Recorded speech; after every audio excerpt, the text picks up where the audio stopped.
اس نے اپنی آنکھیں بند کر لیں۔ اس کی ساری عظمت، ساری سلطنت، ساری فوج آج ایک ننھی سی جان کو بچانے میں ناکام تھی۔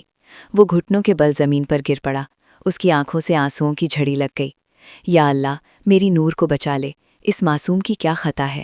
وہ گڑگڑایا۔ رات کا پچھلا پہر تھا۔ محل کی گہری خاموشی میں شہزادی نور کی سانسیں دھیرے دھیرے کم ہو رہی تھیں۔ ملکہ فراح اس کے سرہانے جھکی ہوئی تھیں، ان کا دل خوف اور درد سے پھٹا جا رہا تھا۔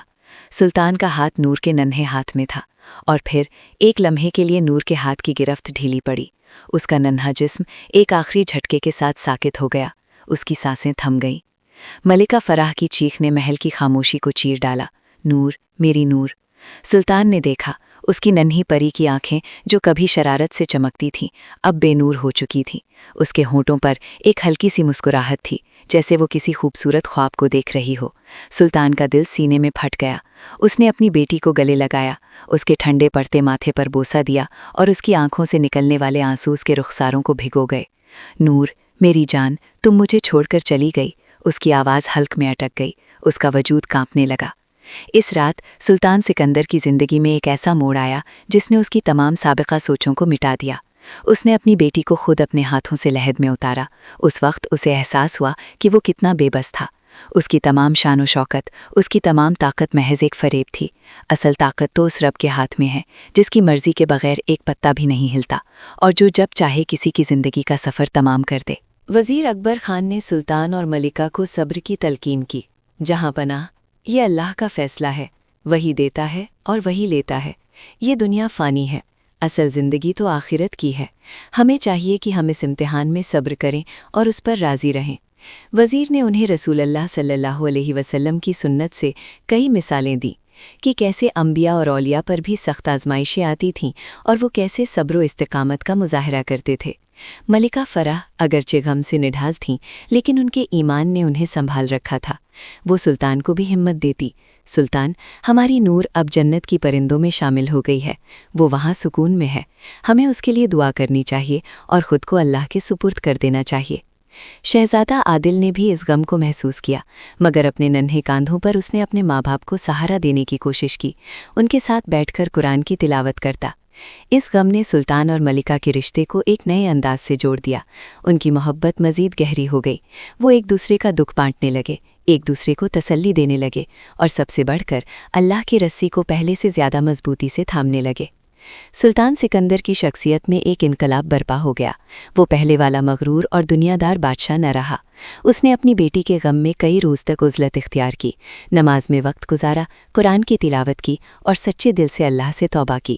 اسے اپنی غلطیوں کا احساس ہوا، اپنی رعونت کا، اپنی غفلت کا، اور اللہ کی نعمتوں کا شکر ادا نہ کرنے کا۔ اس نے اپنے تمام گناہوں کی معافی مانگی اور عہد کیا کہ اب اس کی زندگی صرف اللہ کی رضا اور اس کے بندوں کی خدمت کے لیے ہوگی۔ اس نے تخت پر دوبارہ بیٹھنے سے پہلے 1 ماہ تک اپنی سلطنت کا دورہ کیا، بھیس بدل کر رایا کے دکھ درد کو قریب سے دیکھا۔ اس نے دیکھا کہ خشک سالی اور بیماری نے لوگوں کو کس قدر مجبور کر دیا ہے۔ اس نے اپنے خزانے کے منہ کھول دیے، ہر غریب اور نادار تک امداد پہنچائی۔ اس نے علماء اور صالحین کو جمع کیا، ان سے دین کا علم حاصل کیا اور ان کی نصیحتوں پر عمل کرنا شروع کیا۔ اس نے فیصلہ کیا کہ وہ اپنی سلطنت کو صرف مادی ترقی پر ہی نہیں بلکہ روحانی اور اخلاقی بنیادوں پر بھی استوار کرے گا۔ سلطان نے عدل و انصاف کے نئے معیار قائم کیے، ہر مظلوم کی سنوائی ہونے لگی، ہر ظالم کو اس کے کیے کی سزا ملنے لگی۔ اس نے اپنی فوج کو بھی رایا کی خدمت کے لیے استعمال کیا، نہریں کھدوائیں، کنویں بنوائے، اسپتال اور مدرسے قائم کیے۔ اس کی شخصیت میں عاجزی، شفقت اور ہمدردی آ گئی تھی۔ وہ اب اپنی طاقت کو لوگوں پر حکومت رانی کے لیے نہیں بلکہ ان کی خدمت اور بھلائی کے لیے استعمال کرتا تھا۔ وزیر اکبر خان، جو یہ سب تبدیلیاں دیکھ رہے تھے، کا چہرہ اطمینان سے روشن تھا۔ جہاں پناہ، آپ نے کٹھن آزمائش سے گزر کر حقیقی بادشاہت حاصل کر لی ہے۔ یہ جو آپ نے اپنے دل میں ایمان کی شمع جلائی ہے، یہی اصل دولت ہے۔ سلطان مسکرا کر کہتے، وزیر صاحب، نور کی قربانی نے میری آنکھوں پر پڑے پردے ہٹا دیے، اس نے مجھے دنیا کی حقیقت اور آخرت کی فکر سکھائی۔ اب میری بادشاہت صرف اللہ کے لیے ہے اور میری رایا میرے لیے اس کی امانت ہے۔ وقت گزرتا گیا، ریاست سکندریہ نے نور کے غم سے نکل کر ایک نئی زندگی پائی۔ خشک سالی ختم ہوئی، بارشیں پھر برسنے لگیں، کھیت پھر لہلہانے لگے اور بیماری کا بھی خاتمہ ہو گیا۔ لیکن اس ساری ترقی میں سب سے اہم بات سلطان سکندر کی روح کی ترقی تھی۔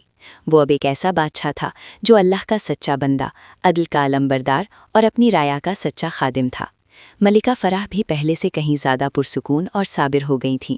وہ اپنی بیٹی کی یاد کو اپنے دل میں ایک خوبصورت دعا کی طرح بسائے رکھتی تھیں۔ شہزادہ عادل بھی اب بڑا ہو چکا تھا۔ اس نے اپنے والد کی تبدیلی اور وزیر اکبر خان کی صحبت میں دین اور دنیا دونوں کا علم حاصل کیا تھا۔ وہ ایک ایسا شہزادہ تھا جس کے دل میں عدل، ایمان اور ہمدردی کی جھلک نظر آتی تھی۔ سلطان سکندر نے اسے اپنی گود میں بٹھا کر کہا تھا، بیٹا، بادشاہت ایک امانت ہے، اس کو صرف اللہ کی رضا کے لیے استعمال کرنا اور ہر حال میں عاجزی اختیار کرنا۔ یاد رکھنا، حقیقی بادشاہ وہ نہیں جس کا تخت و تاج اونچا ہو، بلکہ وہ جس کا دل اللہ کے خوف سے بھرا ہو اور جو اپنی رایا کے لیے غمخوار ہو۔ شہزادی نور کا نام محل میں اب بھی پیار سے لیا جاتا تھا، مگر اب اس کی یاد آنکھوں میں آنسو نہیں بلکہ دل میں ایک گہرے سبق اور سکون کا باعث بنتی تھی۔ سلطان اور ملکہ جانتے تھے کہ ان کی بیٹی کی جدائی اگرچہ ایک عظیم دکھ تھا، لیکن اس نے انہیں اللہ کے قریب کر دیا تھا، ان کی زندگیوں کو ایک نیا معنی دیا تھا اور ان کی سلطنت کو روحانی بنیادوں پر مضبوط کر دیا تھا۔ یوں سلطنت سکندریہ نے نہ صرف خوشحالی اور امن کا دور دیکھا بلکہ ایمان اور اخلاق کا بھی ایک نیا باب رقم کیا۔ سلطان سکندر کی حکومت رانی ایک مثال بن گئی، ایک ایسی مثال جو یہ بتاتی ہے کہ دنیاوی طاقت اور آسائشیں عارضی ہیں اور حقیقی امن، سکون اور کامیابی صرف اللہ کی رضا میں، صبر میں اور انسانیت کی خدمت میں پوشیدہ ہے۔